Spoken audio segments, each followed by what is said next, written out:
Hello guys, welcome back to our channel. My name is Manu My name is Mani. and you're watching Dil Dil Se Se React. React. Islam will be finished. Is that even possible? ये है आज की video का title. So guys, आज की video काफ़ी interesting होने वाली है क्योंकि वीडियो का टाइटल देख के ऐसा लग रहा है कि वीडियो में शायद ये बताया गया कि क्या कभी इस्लाम ख़त्म हो सकता है. हमें तो नहीं लगता क्योंकि इस्लाम काफ़ी तेज़ी से ग्रो कर रहा है all over the world. Second most popular religion in the world. तो देखते हैं वीडियो में क्या बताया गया है. क्या ये सच है? क्या ये कभी हो सकता है? तो वीडियो को स्टार्ट करते हैं. Let's start. ये वीडियो आप देखें. आप सभी को विश्वास दिलाता हूं, इस कैंसर को धरती से खत्म करेंगे. इस्लाम नहीं रहेगा, केवल सनातन रहेगा. ना मोहम्मद रहेगा और ना कोई मोहम्मद का नाम लेने वाला रहेगा. इसमें बाबा जी कह रहे हैं इस धरती से इस्लाम को खत्म करेंगे. ना इस्लाम होगा, ना मोहम्मद रहेंगे और ना ही कोई मोहम्मद का नाम लेने वाला रहेगा. अब मैं इसके रियल फैक्ट पे आऊं उससे पहले आपको एक रियल इंसिडेंट बताता हूं. ये जो इमेज आप देख रहे हो इसमें दिख रही महिला एक अमेरिकन है और ये एक एक्सपेरिमेंट करती है. इसने एक के बाद एक 26 चर्च में कॉल किया और कहा मेरा एक बेटा है जो सिर्फ 2 महीने का है, वो कल से कुछ खाया नहीं है, बहुत भूखा है, क्या आप मुझे फॉर्मूला मिल्क दे सकते हैं. बैकग्राउंड में एक रोते हुए बच्चे की आवाज भी लगा दी. आपको जान के हैरानी होगी कि 26 चर्च में कॉल करने के बाद उनमें से 23 ने साफ मना कर दिया. अब औरत अपनी अगली कॉल चर्च के बजाय इस्लामिक सेंटर यानी मस्जिद में करती है. कॉल रिसीव होती है, औरत अपनी वही बात दोहराती है, मेरा 2 महीने का बच्चा है, कल से भूखा है, क्या आप मुझे फॉर्मूला मिल्क दे सकते हैं. सामने से 2 सवाल किया जाता है, आप कहां से हैं और आपको कौन सा दूध चाहिए. ये इस्लाम है, ये प्रॉफेट मोहम्मद का पैगाम है. अगर कोई कहे कि वो इस्लाम को मिटा देगा, कोई मोहम्मद का नाम लेने वाला नहीं रहेगा, तो आपको क्या लगता है इस्लाम की इतनी खूबसूरत टीचिंग के रहते हुए क्या कभी इस्लाम को मिटाया जा सकता है? सिंपल सा जवाब है हरगिज नहीं. खैर, ये रियल इंसिडेंट हुआ, लेकिन अब आइए आपको कुछ फैक्ट भी बताते हैं. इस्लाम क्रिश्चियनिटी के बाद दुनिया का दूसरा सबसे बड़ा रिलीजन है. दुनिया के करीब 50 से ज्यादा देश मुस्लिम मेजोरिटी वाले हैं, जहां मुस्लिम पॉपुलेशन 50% से ज्यादा है. और दुनिया की 75% मुस्लिम पॉपुलेशन इन्हीं देशों में रहती है, जिसमें Indonesia, Saudi, Turkey, Pakistan, Afghanistan जैसे देश आते हैं. इसके अलावा बाकी 25% पॉपुलेशन दुनिया की बाकी देशों में फैली हुई है, जैसे चाइना, इंडिया, जहां 20 करोड़ से ज्यादा मुसलमान रहते हैं. इसके अलावा अमेरिका, यूरोप जैसी जगहों पर अच्छी खासी मुस्लिम पॉपुलेशन मौजूद है. अब अगर मान भी लें कि मुसलमानों को लेकर होलोकॉस्ट की शुरुआत होती है, देश की गवर्नमेंट मुस्लिम जेनोसाइड का सपोर्ट करती है और ऑर्डर कर देती है, तो भी उन्हीं मुस्लिम को मारा जा सकता है जो कमजोर हैं, माइनॉरिटी है. बाकी उस 75% पॉपुलेशन को कभी भी खत्म नहीं किया जा सकता. यानी इस्लाम भी रहेगा, इस्लाम के मानने वाले भी रहेंगे और प्रॉफेट मोहम्मद का नाम लेने वाले भी रहेंगे. कुछ और नंबर आपको बताऊं तो इस टाइम पूरी दुनिया में करीब 2 बिलियन से ज्यादा मुसलमान हैं. वर्ल्ड पॉपुलेशन का 25% हिस्सा अकेले मुसलमानों का है. फिर रिसर्च बताती है कि नंबर साल 2030 तक बढ़कर 2.2 बिलियन होगा और 2050 तक यही नंबर 2.8 बिलियन पर पहुंच जाएगा. और दुनिया में 30% पॉपुलेशन के साथ इस्लाम दुनिया का दूसरा सबसे बड़ा रिलीजन होगा. रिसर्च ये भी बताती है कि इस्लाम ही है जो दुनिया में सबसे तेजी से फैल रहा. क्यों फैल रहा, इन दोनों वीडियो में आपको बताया है. अगर आपने नहीं देखा तो आप जरूर देखिएगा. अब आप खुद गौर करें, इतने बड़े पैमाने पर किसी धर्म को मिटाना क्या पॉसिबल है? अगर नाजी जर्मनी या सोवियत यूनियन जैसी कोशिश भी करी जाए तो भी पॉसिबल नहीं है. हिस्टोरिकली भी आपको बता ही देते हैं, क्योंकि ये पहले नहीं है जिन्होंने इस्लाम को मिटाने का ख्वाब देखा है, बल्कि इससे पहले इनसे बहुत बड़ी बड़ी ताकतें ये ख्वाब देख चुकी हैं और उनके ख्वाब को चकनाचूर किया जा चुका है. 13वीं सेंचुरी में मंगोल एक ताकतवर, दहशतगर्द और बर्बर फौज हुआ करती थी. चंगेज खान इस फौज का बादशाह हुआ करता था और यह फौज जिस इलाके की तरफ निकलती उसे लूट पार कर कत्ले आम करके उसे जला देती. इनका खौफ दिन ब दिन बढ़ता ही जा रहा था. साल 1258 में चंगेज खान का पोता यानी उनका grandson Hulagu Khan Abbasid caliphate की राजधानी बगदाद पर अटैक करके उसे पूरी तरह से तबाह कर देता है. करीब 8 लाख मुसलमान इस तबाही में मारे जाते हैं. अब्बासिद कैलिफेट के 37वें और आखिरी खलीफा अल मुस्तासिम को घोड़े से कुचलकर मार दिया जाता है. और सबसे बड़ा नुकसान, मुसलमानों की सबसे बड़ी लाइब्रेरी, इस्लाम का सबसे बड़ा एजुकेशन सेंटर बैतुल हिकमत को जला दिया जाता है. उसकी लाखों किताबें नदी में फेंक दी जाती है, जिसकी शाही से नदी का पानी नीला हो जाता है. यहाँ मंगोल का मकसद था इस्लाम को पूरी तरह से खत्म करना. मंगोल ने सोचा था अब इस्लाम पूरी तरह से खत्म हो जाएगा, लेकिन हुआ इसके जस्ट उल्टा. सिर्फ 2 साल बाद 1260 में खुद मंगोल के एक रूलर बरके खान इस्लाम कबूल करके मुसलमान बन जाते हैं. मतलब जो मंगोल इस्लाम और मुसलमानों को खत्म करने आए थे वो खुद मुसलमान हो गए. और फिर 1295 में मंगोल हलाकू खान के वंश से एक और रूलर गजन खान भी इस्लाम कबूल कर लेते हैं और पूरे मंगोल एम्पायर में खूब मस्जिदें बनवाते हैं, जिसका नतीजा ये हुआ कि जो मंगोल इस्लाम को खत्म करने आए थे वो ही इस्लाम के पैरोकार बन गए। एक और एग्जांपल देखें, साल 1478 से लेकर 1834 तक स्पेन में Catholic church back court system हुआ करता था, जिसका मकसद था स्पेन को 100% कैथोलिक कंट्री बनाना। और इसके लिए उन्होंने उन लोगों को टारगेट किया जो मुस्लिम थे, ज्यूज थे या फिर क्रिश्चियन होने का दावा करते थे लेकिन अंदर ही अंदर अपना अलग धर्म मानते थे। इस पीरियड में स्पेन में मुसलमानों का एक आखिरी किला हुआ करता था जिसका नाम था ग्रेनाडा, और 1492 में वो भी गिर जाता है या गिरा दिया जाता है। इस तरह स्पेन पूरी तरह कैथोलिक राजा फर्डिनेंड और इसाबेला के कंट्रोल में आ जाता है। पहले तो उन्होंने मुसलमानों से कहा कि आप अपना रिलीजन फ्रीली मान सकते हैं, कोई प्रॉब्लम नहीं है, लेकिन कुछ ही साल बाद करीब 1502 में वो अपने ही कहे से पलट गए और एक नया फरमान सुना दिया, मुसलमानों या तो क्रिश्चियन बन जाओ या स्पेन छोड़ दो। उनके इस फरमान को मानने से अगर कोई मना कर देता तो उसे पनिश किया जाता, जेल में टॉर्चर किया जाता और यहां तक कि उन्हें मार दिया जाता था। और इस तरह जोर जबरदस्ती करके करीब 2 लाख मुसलमानों को क्रिश्चियन बना दिया गया। जिन लोगों पर शक होता कि ये चुपके चुपके इस्लाम फॉलो कर रहा है तो बाकायदा उन्हें कोर्ट में लाया जाता, उनके खिलाफ ट्रायल होते और कई लोगों को तो जिंदा जला दिया जाता। अरबिक लैंग्वेज,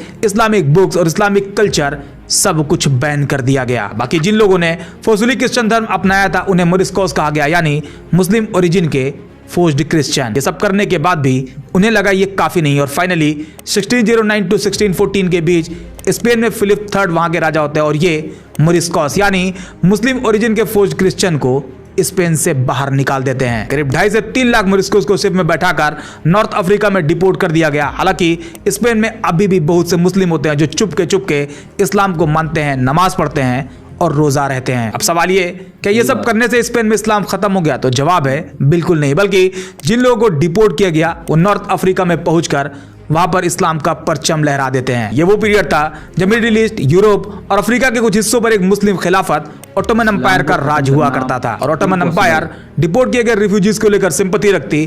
खुद डिपोर्ट किए गए लोगों में कुछ लोगों ने ऑटोमन नेवी ज्वाइन करी और स्पेन के शिप्स को टारगेट करना भी शुरू कर दिया। अब अगर आज की बात करें तो इस टाइम स्पेन में करीब 25 लाख मुस्लिम रहते हैं जो स्पेन की टोटल पॉपुलेशन के 5 से 6% है। स्पेन में 1000 ज्यादा मस्जिदें हैं और दिन ब दिन मुस्लिम पॉपुलेशन और इस्लामिक इन्फ्लुएंस स्पेन में तेजी से बढ़ रहा है और इस तरह स्पेन का 100% कैथोलिक बनने का सपना कभी पूरा ही नहीं हो पाया। कुछ और एग्जांपल देखें। मुस्लिम रूलर के खिलाफ वॉर की एक पूरी सीरीज चली जिसे क्रूसेड्स कहा गया। करीब 200 साल तक 1095 से लेकर 1291 तक, जिसमें मुसलमानों को खत्म करने की भरपूर कोशिश करी गई। लेकिन इसी सीरीज में 1187 में सलाहुद्दीन अय्यूबी ने मस्जिद अक्सा फतह कर ली और 1291 में क्रूसेड्स का आखिरी किला भी ढा दिया गया। सोवियत एरा में भी करीब 70 साल तक मुसलमानों को टारगेट किया गया, मस्जिदें बंद करी गई। साल 1917 में 25,000 ज्यादा मस्जिदें हुआ करती थी जो 1991 आते आते सिर्फ 500 बचती हैं। मौलवी को या तो जेल में डाल दिया गया या फिर उन्हें मार दिया गया।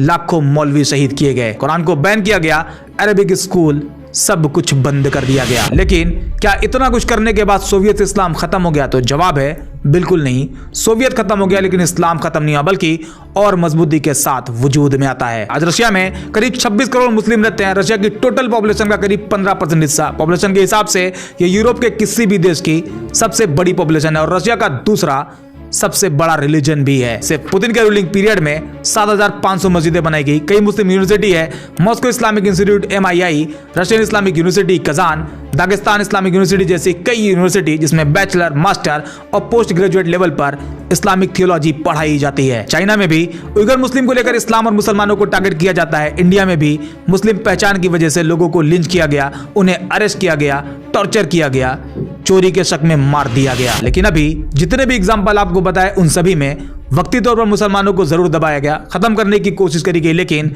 बाद में वही मुस्लिम एक नई ताकत के साथ मजबूत होता है और इसके पीछे भी एक स्ट्रॉन्ग रीजन है, इस्लाम की अपनी आइडियोलॉजी। इस्लाम कुरान और प्रॉफिट मोहम्मद के साथ साथ अपने कुछ खास पहलुओं की वजह से मजबूत था, मजबूत है और मजबूत रहेगा। नमाज, रोजा, हज, ज़कात, इस्लाम के ये 4 पिलर आपस में मिलकर एक बैलेंस सोसाइटी बनाते हैं। एक ही सफ में खड़े हो गए महमूद और अयाज, ना कोई बंदा रहा ना कोई बंदा नवाज। इस्लाम का ये एक पॉइंट सोशल इनइक्वालिटी को लगभग खत्म कर देता है और इस्लाम के मजबूत होने की ये एक बड़ी खासियत है। अब हम एक स्टेप और आगे बढ़ते हैं। अभी तक हम हिस्ट्री में हुए इवेंट को देख रहे थे जिसमें इस्लाम को मिटाने की कई बार कोशिश करी गई लेकिन उसे मिटाया नहीं जा सका। तब ताकत का दौर हुआ करता था, आइडियोलॉजी का दौर हुआ करता था, लेकिन आज कानून का दौर चल रहा। कोई भी हो कानून के दायरे में है, गवर्नमेंट हो, ऑर्गेनाइजेशन हो या फिर इंडिविजुअल, सब के सब कानून के दायरे में है, तो क्यों ना सही बात है। कानून के दायरे में भी देख लिया जाए क्या कानून की मदद से इस्लाम को खत्म किया जा सकता है। तो सबसे पहले हम वर्ल्ड वाइड देखते हैं। यूनाइटेड नेशन का फाउंडिंग डॉक्यूमेंट है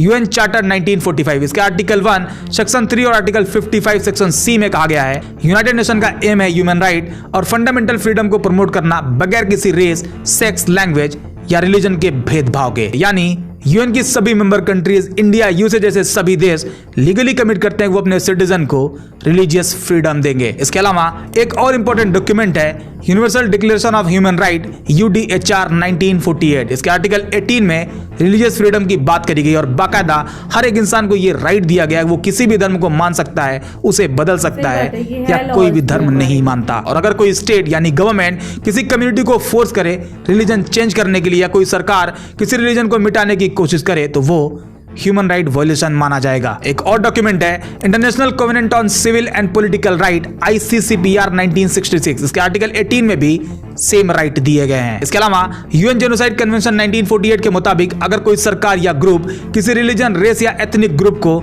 डिस्ट्रॉय करने की कोशिश करे तो वो जेनोसाइड की कैटेगरी में आएगा। यानी अगर कोई देश ऑफिशियली कहे कि वो इस रिलीजन को खत्म करना चाहती है या खत्म कर देगी तो वो इंटरनेशनल क्राइम माना जाएगा। ये तो इंटरनेशनल लेवल पर कानून है, लेकिन अब चलो मान लेते हैं कि एक टाइम यूएसए यूएन की बात नहीं मानता क्योंकि विश्व गुरु है भाई, तो क्या अमेरिका की मदद से मुसलमानों को खत्म किया जा सकता है, इस्लाम को मिटाया जा सकता है? तो जवाब है बिल्कुल नहीं। अमेरिकन कॉन्स्टिट्यूशन में रिलीजियस फ्रीडम को लेकर फर्स्ट अमेंडमेंट 1791 में कहा गया है, Congress shall make no law respecting and establishment of religion और prohibiting the free exercise thereof. इसमें दो चीजें हैं, first no establishment of religion, सरकार किसी भी धर्म को ऑफिशियल धर्म नहीं बना सकती है, and second free exercise of religion, हर व्यक्ति अपना धर्म फ्रीली प्रैक्टिस कर सकता है। मतलब ये चांस भी नहीं है कि सुपर पावर अमेरिका की मदद से इस्लाम को खत्म किया जाए, कोई ऑप्शन ही नहीं है भाई। अब जहां तक बात इन बाबा जी की है जो दुनिया से इस्लाम को खत्म करना चाहते हैं, ये चाहते हैं कि कोई प्रॉफिट मोहम्मद का नाम लेने वाला ना हो। इनकी ये ख्वाहिश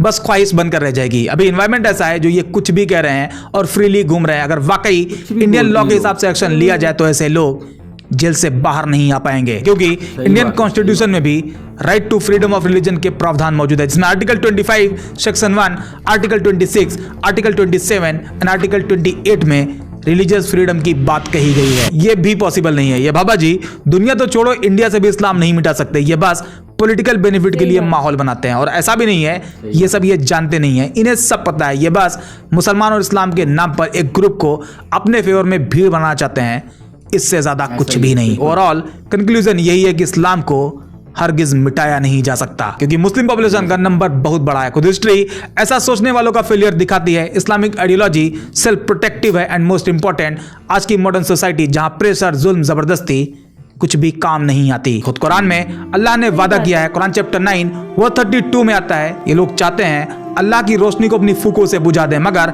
अल्लाह अपनी रोशनी को मुकम्मल किए बगैर मानने वाला नहीं है। इस्लाम को खत्म करने वाले बयान सिर्फ नफरत फैलाते हैं, लेकिन हकीकत यह है इस्लाम दिन ब दिन फल फूल रहा है। ऐसे में मशवरा ये है नफरत छोड़ो और इंसानियत की बात करो। इतिहास सिखाता है जो धर्म मिटाने चले थे वो खुद ही मर गए। इस्लाम तब भी था, इस्लाम आज भी है और आगे भी रहेगा। आज के वीडियो में इतना ही। उम्मीद करते हैं ये वीडियो आपको पसंद आई होगी। अगर हाँ तो लाइक और शेयर जरूर करें, और अगर आपके लिए पॉसिबल हो तो हमें ज्वाइन भी करें। बाकी मिलते हैं नेक्स्ट वीडियो में एक और इंटरेस्टिंग टॉपिक के साथ। तो गाइस इस वीडियो को देखने के बाद मैं एक ही बात बोलूंगा कि इस्लाम को खत्म करने के सपने देखने वाले खुद खत्म हो गए और कईयों ने तो खुद इस्लाम कबूल कर लिया। तो कैसे वो इस्लाम को खत्म कर पाएंगे? इस्लाम ना कभी खत्म हुआ था, ना कभी होगा और ना कभी हो सकता है। ना पॉसिबल ही नहीं है, पॉसिबल ही नहीं ना है। ये रिलीजियसली पॉसिबल है, ना ये बाय लॉ पॉसिबल है, ना बाय फोर्स पॉसिबल है। किसी आप भी तरीके हमारी से possible हिस्ट्री देख लीजिए, हिस्ट्री में कितने लोग आए इस्लाम को खत्म करने के कितने लिए। लोगों ने अटैक किया। हाँ, वो कितने खुद लोगों इस्लाम ने- कबूल करके उन्होंने चले गए। आफ्टर ऑल खुद लोहा मार लिया इस्लाम का, खुद वो इस्लाम कबूल कर गए। तो कैसे पॉसिबल? और जो ये बाबा जी हैं, चाहे वो हिंदू धर्म से बिलोंग करते हैं, हम भी हिंदू हैं, लेकिन हम अंध हिंदू नहीं है, हम अंधभक्त नहीं है कि हाँ भी कुछ भी किसी ने बोल दिया तो उसको मानने लग जाओ। ये लोग इंसानियत के दुश्मन हैं। किसी मजहब को खत्म करना किसी भी मजहब में ये नहीं सिखाया जाता, स्पेशली हिंदू धर्म में, कि किसी के मजहब को खत्म करो फिर तुम बड़े हो जाओगे। ये तो हमारे धर्म के बिल्कुल ही खिलाफ है जो ये बातें कर रहे हैं। सही बात। और क्यों खत्म करना है भाई इस्लाम को? तुम लोग मुस्लिम भाइयों के साथ प्यार बढ़ाओ ना। अगर तुम एक हाथ बढ़ाओगे तो वो तुम्हारे लिए दो हाथ बढ़ाएंगे, दो आगे। हाथ भी बढ़ाएंगे। हाँ। और मतलब जैसे ऐसे हमारे बेतुके बयान दे के लोगों में नफरत पैदा करना ताकि उनमें और वॉयलेंस वाली मतलब थिंकिंग हो। और ये चीज ना आज के टाइम तो बिल्कुल पॉसिबल नहीं by our laws as well. हमारे लॉज बहुत स्ट्रॉन्ग है, बहुत स्ट्रिक्ट हैं। और सही स्ट्रॉन्ग है, बताऊं, स्ट्रिक्ट है। और ऐसे लोगों के खिलाफ कई FIR भी होती हैं और इनको जेल भी जाना पड़ता है, फिर भी ऐसे लोग हटते नहीं हैं। बिल्कुल, और बिकॉज हमारे लॉज में ना हाँ। फ्रीडम ऑफ रिलीजन है, फ्रीडम ऑफ स्पीच के साथ साथ फ्रीडम ऑफ रिलीजन भी है। आप किसी को फोर्स नहीं कर सकते। अगर मेरा मन है मुस्लिम बनने का तो मुझे कोई भी वो नहीं कह सकता कि नहीं मैं नहीं बनूंगी। कुछ लोग इस फ्रीडम का ना गलत फायदा उठाते हैं। फ्रीडम ऑफ स्पीच का गलत फायदा हाँ, उठाते बिल्कुल। हैं और उसको क्या करते हैं, अपने षड्यंत्रों से जोड़ देते हैं। बट एक्चुअली ना लोग इतनी जल्दी मैनिपुलेट होने वाले नहीं है, स्पेशली आज के टाइम में। बिल्कुल। ये मॉडर्न एरा है, लोग समझदार बहुत है, लोगों को पता है हमने कैसे रहना। अगर ऐसी बात होती ना तो हिंदू मुस्लिम कब के लड़ाई खत्म कर चुके होते एक दूसरे को। नहीं, वो एक दूसरे को मार काट कर वही कह रही हूं, एक दूसरे लेकिन को वो नहीं खत्म करते कर ना, चुके क्योंकि हैं। लोगों में अभी इंसानियत है। लेकिन ऐसे जो कुछ लोग होते हैं ना, ये एक दूसरे को भड़काते हैं और अपने एजेंडे को आगे चलाते हैं। तो ऐसा बिल्कुल पॉसिबल नहीं। भाई हम भी हिंदू हैं, हम भी एक कट्टर हिंदू हैं, फिर सही भी बात है। हम सोचते हैं कि यार इतना अच्छा मजहब इस्लाम, इतनी अच्छी उनकी गाइडेंस और इतने प्यारे नबी जिन्होंने अपनी लाइफ को दूसरे के लिए आइडियलाइज किया, कैसे लोगों में रहना है, कैसे जीना है, मतलब लाइफ को कैसे स्पेंड करना है, दुख को कैसे सहना है, हंसते हंसते अल्लाह की रहमत का कैसे गुणगान करना है। तो ये इस्लाम सिखाता है भाई। तुम अच्छे से किताबों को पढ़ो तो सही, फिर ऐसे बेतुके बिल्कुल ये चीजें तो मतलब वो बाबा जी का बयान तो बिल्कुल ही गलत है, बिल्कुल। मतलब क्या बोले यार ऐसे लोगों को। गाइस, हम सभी मुस्लिम भाइयों के लिए ये बोलना चाहते हैं, ऐसे लोगों की ना परवाह मत किया करो। हाँ। और ना ही ऐसी बातों को ज्यादा स्प्रेड किया करो आगे, क्योंकि इस्लाम को कोई खत्म नहीं कर सकता, इवन कि किसी भी मजहब को कोई खत्म नहीं कर सकता। प्यार में आपस में यार प्यार प्रेम से रहो, मिलजुल के रहो, यही है इंसानियत। और अल्लाह भी तभी खुश होगा। सही बात ठीक है ना। इसी गुड नोट के साथ हम वीडियो को एंड करते हैं गाइस। मिलते हैं नेक्स्ट वीडियो में। तब तक आप लोग अपनी फैमिली का ख्याल रखिए, अपने बच्चों का ख्याल रखिए, अच्छा खाइए, अच्छा पाइए। मिलते हैं नेक्स्ट वीडियो में, तब तक के लिए साइनिंग ऑफ।